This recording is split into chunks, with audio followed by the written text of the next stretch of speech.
Nagsalita na nga si Vanessa Rabal na hindi si Skastekli ang tinutukoy niya video at ibang rapper yun.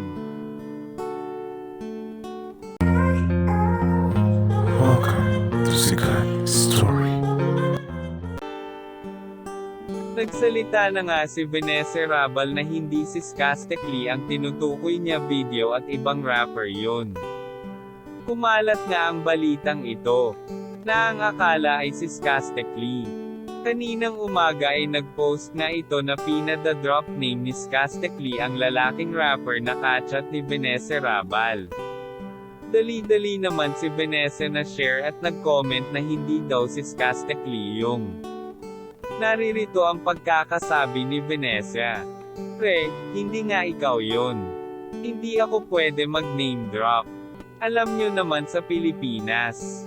Kapag nag-name drop ka sa social media kahit ikaw tama, ikaw pa rin kakasuhan.